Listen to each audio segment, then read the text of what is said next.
Abigail Doolittle into this conversation, as we do every day at this time, for our Options Insight segment. And Abigail, it's all the talk has been about the NASDAQ 100, but for once, we can actually talk about some of the other indices as well.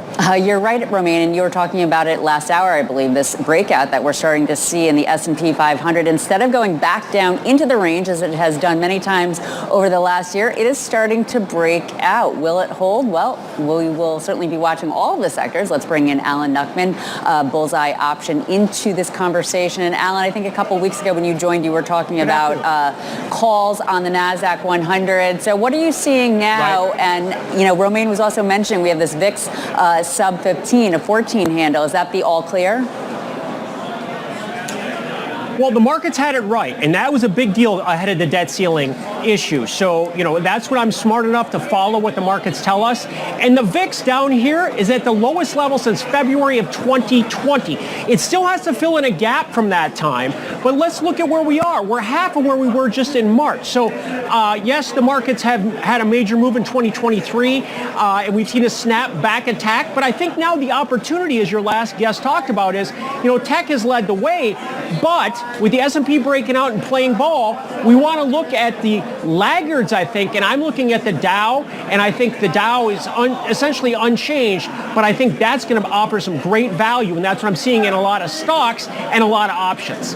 Well, it's great to see all those traders behind you. Even on this summer Friday, it's still pretty busy there. And, you know, I have not talked in quite some time with anybody about one-day VIX contracts. So that one-day VIX right now, we're talking about the regular VIX, the traditional VIX, but the one-day VIX, right. It is sharply lower, although actually right now it's off of its lows. Earlier in the day it was at a 10, now it's at a 12, but still pretty low. Any thoughts on that index and signals? It's all about momentum, and the momentum obviously with the S&P breaking above 4,200, it was in that range for 6 months. It targets 4,600 on the upside, so its momentum is strong, and I'm not one to try and find a reversal. Yep. So I imagine a lot of people are looking for that. We'll see how we finish going into close. But what I want to talk about are those Dow stocks. I think where the opportunity is are the banks. The banks have the money. The banks, the PE for Bank of America is 8, JP Morgan is 10, Citigroup is 6. Now those stocks are down 10%. Whereas the S&P is up 10%. So I think you could see some catch up there, and that's what the options markets are telling us. I follow the money flow, and the money flow in the last 2 weeks has totally gone into those 4 big banks, and I think they can make a significant comeback and snap back attack. And that's not so dissimilar, I believe, from some of the other stocks, the tech stocks out of that October low. But, you know, Alan, this almost all seems too good to be true. What are the risks? I mean, I know that we have the Fed, we have CPI ahead of the Fed. It seems pretty likely they're not going to raise in June, but there could be something in July. What other risks are there that maybe the S&P 500 could go back down into the range? Well, I would just follow the price. I'm not here to pick the why.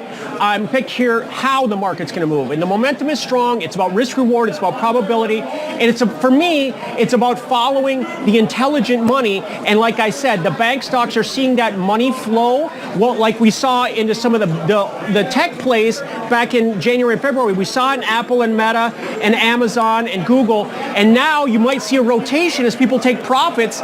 They oftentimes take profits on their wins and put that money into stocks that have to play catch up. So what I need to see is the other indexes play catch up and see the S&P continue to extend. But I think the value is in the Dow and also the Russell at these levels. Good answer about following price and not making predictions given all the volatility over, frankly, at this point, the last 2 years, given the fact that last year was so bearish on bullish expectations and the opposite for this year. Alan Nuckman, Bullseye Option, Chief Option Strategist. Thanks for joining us today for Options Insight. And from New York, this is Bloomberg.